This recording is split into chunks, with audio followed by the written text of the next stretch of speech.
Okay, so now we are up to chapter 24 in Boy Overboard.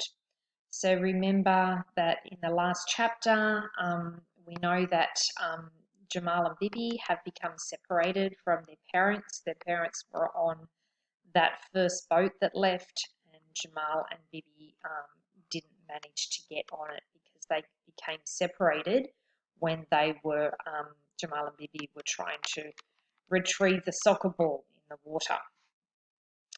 So now we find out that Omar, who is the boy who was initially trying to get the soccer ball off them, is also on the boat with them, and he introduces himself to them, and we find out that he's become separated from his family as well. Chapter 24. We're sailing to Australia, and things aren't so good. The deck is very crowded, and everyone has to sit squashed together. This makes it a bit unpleasant when people throw up. Luckily, they mostly do it over the side. Omar's been throwing up quite a lot. It'll get worse than this, he says between vomits. When the waves get really big, you'll both be chucking too. So far, Bibi and I haven't. I think it's because we're used to travelling in Dad's taxi. That used to wallow and roll from side to side as well. I'm hungry, groans Bibi, slumping against me. Poor kid, we haven't eaten since last night, and it's late afternoon now. All we've had is half a vegetable tin of water. I'm lucky. I don't feel hungry because the stink of the diesel engine has taken my appetite away. Plus, there isn't any shade on this boat, and I've got a headache from the sun. Most of all, I'm missing Mum and Dad. I never feel hungry when I've got a headache and I'm missing people. Not long now, I say to Bibi. Two of the sailors are dishing out noodle soup from a metal pot. We've been in the queue for ages, slowly moving along the splintery wooden deck on our bottoms. Now there's only one person in front of us. There is a problem though. The sailor with the ladle is the one in the yellow overalls. I'm worried that when he sees Bibi, he might not give her a proper serving. The person in front of us is completely covered with a dark blanket. They hold out their vegetable tin for some soup. They're not close enough to the pot. The sailor grabs their arm and pulls them closer. I stare in alarm. The blanket is dangling in the gas flame under the pot.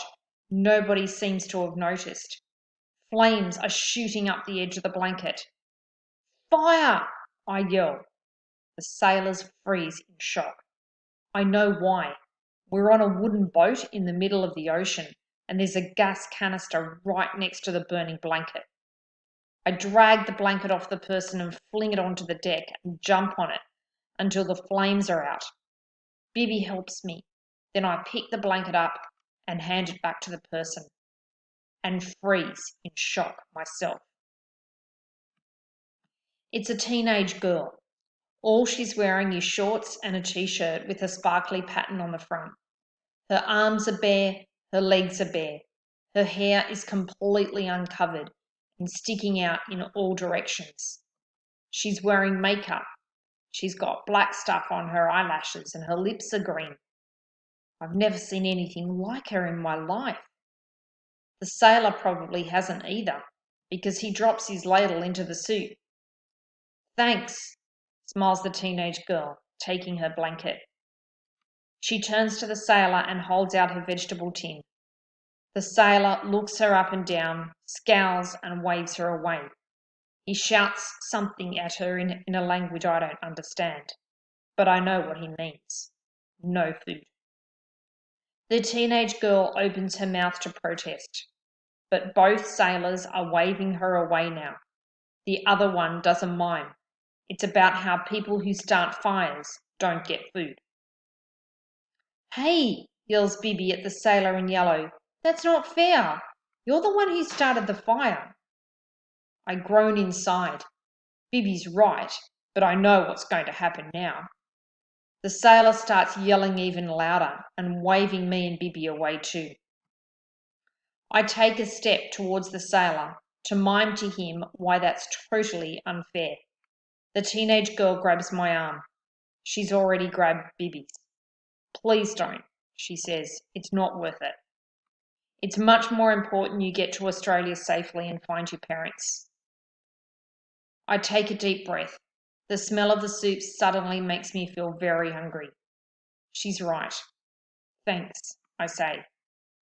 Anyway, says the teenage girl, her green lips curling as she throws a contemptuous glance at the sailors. I bet they didn't wash their hands before they opened the soup packet. I like her already. And that's the end of chapter 24. Thank you.